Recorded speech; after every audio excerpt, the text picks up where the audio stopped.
Greetings, community, and welcome to Entropy in Comics.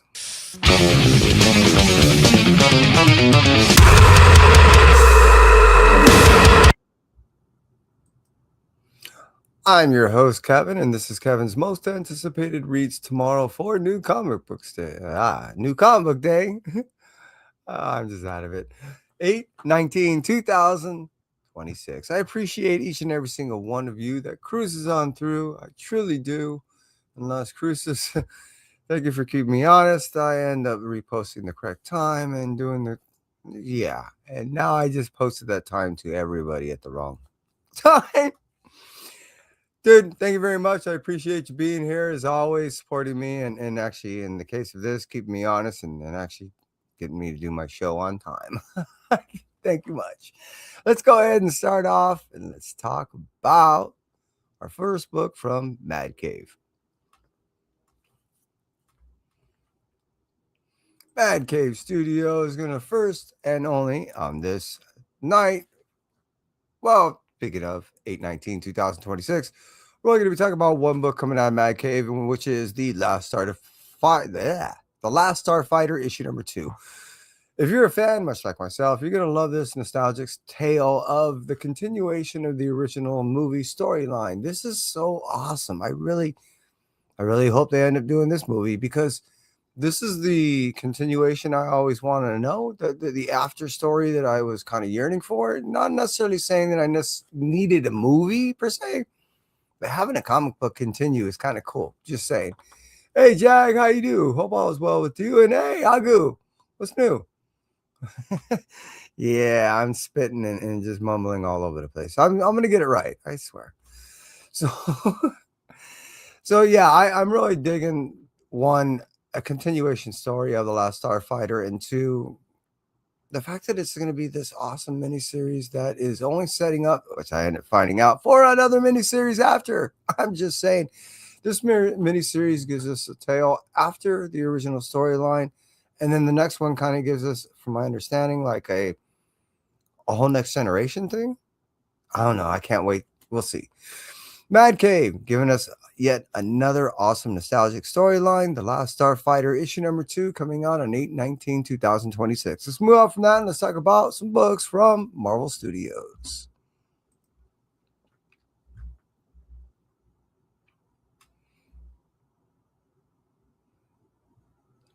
Now, before I get into these books, I want you to know that there is an ash can out there floating. Let's see if I can get more. Maybe I can give some out, which is the ash can setting up for the whole Midnight series. Now, this whole Midnight run is this Midnight Universe thing is going to be going over what? Spider-Man, X-Men, Fantastic Four.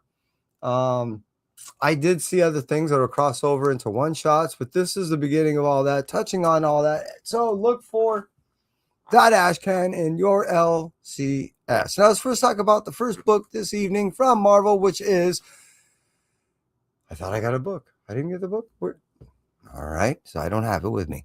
The Mortal Thor, issue number 14, or you could also refer to Legacy, issue number 800. Now, what we're getting here is the continuation of this Al Ewing story, which has just been nothing short of just awesomeness. I really been liking, is not even experiencing how Al Ewing is exploring this Thor. Unlike any, in my opinion, writer has been exploring the character and immortality's sake, which gives us an ability to actually somewhat kind of comprehend this character. As a god figure, there's no way you can even remotely understand what this thing is going through. But being that Thor doesn't even recognize himself, and only now grasping the aspects of what's really he's facing, we're getting a way of, like I say, exploration into this character, in my opinion, that I've never seen or experienced. And I'm just truly enjoying every issue. Legacy, issue number 18, or Mortal Thor, issue 14, coming out on 8/19/2026. A whole lot of numbers there. Let's move on from that. Let's talk about Queen in Black, issue number 3. Now that I do have. Let's go ahead and start out with Corey. And in the case of this, I doubled up. Thought this was rather awesome. Look at that. Isn't that gnarly? Pretty brutal version of a Iron Man style suit. Kind of carnaged out. I don't know. I dig it. So we got two. So here we have.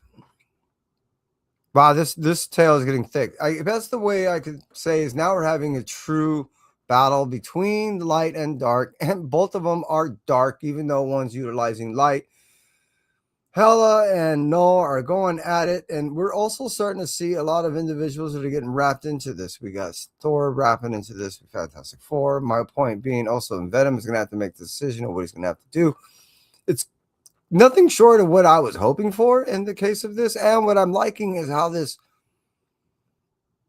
whole new aspect is developing in it. At the end, from my understanding, we're getting like some weird form of mutating powers of symbiote aspects that we've never seen, but I don't know. What I do know is this is what I was kind of hoping for. I had no premeditated thoughts of the stories or the series. I just was hoping that it would end up coming to essentially what it is. I'm entertained, digging the story, loving the art. I have not been getting the supporting books, though from what I'm hearing, it does aid in the storytelling. So I'm making that consideration of getting these outside of the main storyline stories, which is what Fantastic Four and all this other stuff with the Null series. And so maybe I'm going to get all the other Queen and Black stuff attached to it. Just saying. Right now, I'm more focused on the main line, which is Queen and Black, issue number 3, coming out tomorrow for you and me. 8/19/2026. Let's move on from that and talk about Ultimate Impact Reborn, issue number 4. I have to admit, really, I'm 2 issues behind on this one. That stated. Yeah, I'm digging how this is actually turning into kind of what I was hoping for as far as with these cosmic cubes and with everything's going in. What I do know is we're into a whole new ultimate like void type places where all this is now leading us to, or end up being, I don't know.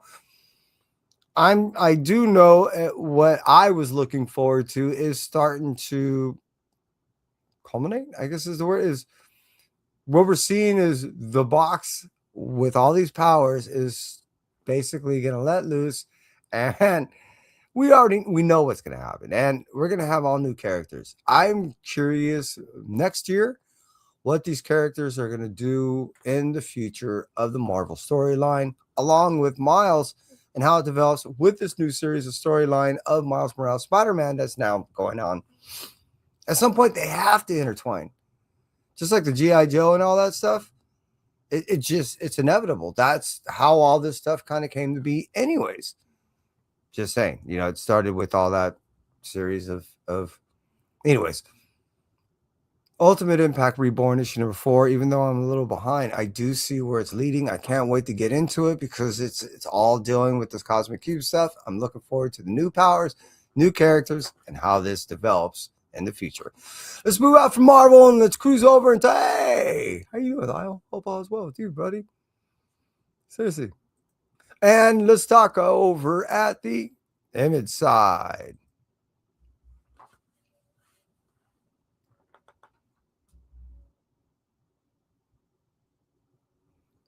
Image Comics. Let's first talk about which is just missed. It came in second. My blue light special just missed hitting it, which was G.I. Joe issue number 25. Oh man, there's so much going on in the storyline. I am behind, and there's another one. I'm 2 issues behind. That's probably why it didn't make my most anticipated. We're getting new characters. One on the Cobra side, which will end up being like Major Medusa. One on the G.I. Joe side, which would be G.I. Bat. No spoilers here, not talking about the characters, just saying, hey, we're getting more characters. The story is developing, the characters are developing. A larger ensemble of individuals, both on the G.I. Joe, Transformers, and being that we have Void Rivals are all new characters. along with bringing back some of the old characters that remember if you are a hardcore Transformer fan, and integrating into that. I'm so looking forward to seeing how this Micronauts, along with the mask and everything else, essentially all kind of at some point they all got intertwined and this is going to be awesome if one gigantic battle, some mass war breaks out to where everyone ends up going pointing fingers at one another and trying to figure out whose side they're on. It's going to be so cool. G.I. Joe issue number 25. This thing is just, it keeps getting better and better. Just saying. If you're remotely a G.I. Joe fan, Transformer fan, or anything of the like, don't be missing out. Pick up a trade if you haven't been already doing this and catch up now. Just saying. G.I. Joe issue number 25. Let's talk about another book, which is one of my favorites from Ghost Machine. Jeff Johns is just killing it with this universe, and that's Red Coat issue number 19. He's finally starting to miss some of the dates on some of these books, you know, as far as like Faybook and everything them, like Rook, Exodus, and those books. They're not as timely as they used to be coming out. However, as stated, cool thing is it seems like the richness of these storylines it just keeps deepening. Now that I've been reading these things for what, like 3 years or 2 years, and the way these storylines and the characters have developed are nothing short of amazing. The cool thing is about this storyline in particular, as far as Red Coat, is we're given on the first page every time the storyline comes out an introduction how imperfect this individual is with these immortal abilities, trying to navigate his way through not only a timeline, but his own sense of morality and understanding of what it really means to be living at this duration of time throughout this time period, and always having the weight of knowing that, well, unless something real stupid happens, you're more likely not going to die, so you might as well do something decent with it. Aside from the stereotypical tropes of the superhero, which he's definitely not, we're getting how much it like any of us, if we made the right decisions, can make a change. And we're seeing in the case of Simon Pure, the significant changes that he's made theoretically in this fictitious timeline, and how it's inevitably, as he's been starting in the past, been affecting our present and eventually our future when it gets into things like Geiger. I'm, I guess, entertained for the fact that it seems like the individuals, the team that has been writing this, are just as much entertained by writing this stuff and doing the art as I am by reading it. I thoroughly know that they're not only loving this project, but enjoying it to no end. And that's probably the reason why it's in production. Seriously, Red Coat's in production.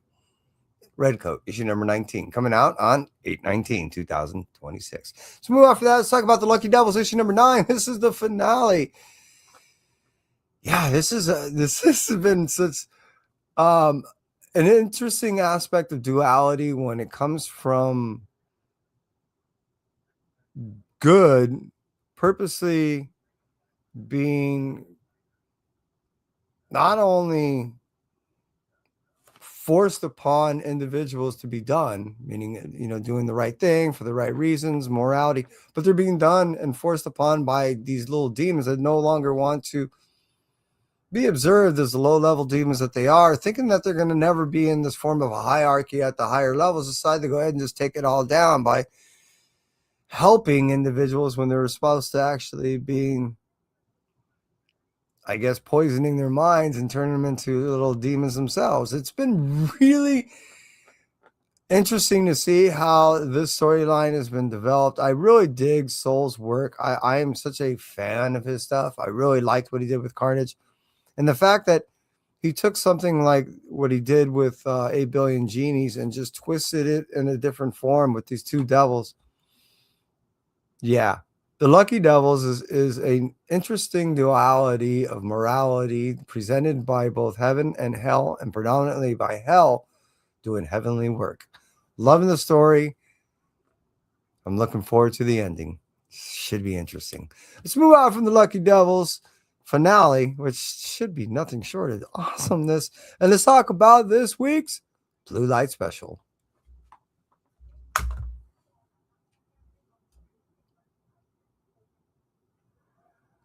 This week's Blue Light Special is If Destruction Be Our Lot, issue number 4.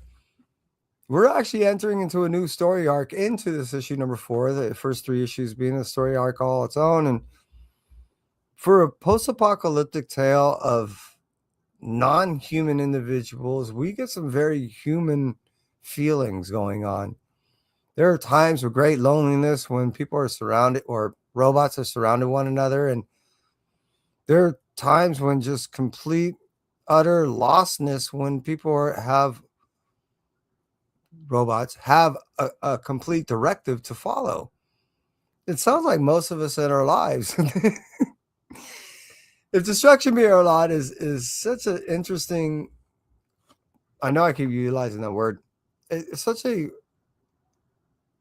odd way, I guess, of looking at a post-apocalyptic world utilizing robots to give very human feelings about where we reside when seemingly no one's there, or when a bunch of people are there, or when we lose our way. So in the direction of this, or in the time of issue number 4, where it's going, our main character story individual that we're following in the storyline decides that they're going to go beyond the wall in which all these other robots reside within. Even for, I guess, something that has a singular programming, as we do get accustomed to in our ruts, it causes some great anxiety, or in the case of, robots, I guess, having to go against a programming, which we all tend to have difficulty, is one of the most difficult things to do. For me, you, in the case of this, If Destruction Be Our Lot, issue number 4, starting a whole new arc. That's what this is all about. I really been digging the story. I really can't say enough. It's just so much heart in something that's so metal. Hey, those of you that hung out with me, I appreciate you greatly. And hey, Las Cruces, thank you again. If it wasn't for you, I probably would have been going freaking out. Yeah, Serziagu, Jag, and Lyle, dude, thanks for hanging out with me. I know it's just like freakish as late right now, and just thanks much, guys. I greatly appreciate you guys. You have a great night, and that's it for me.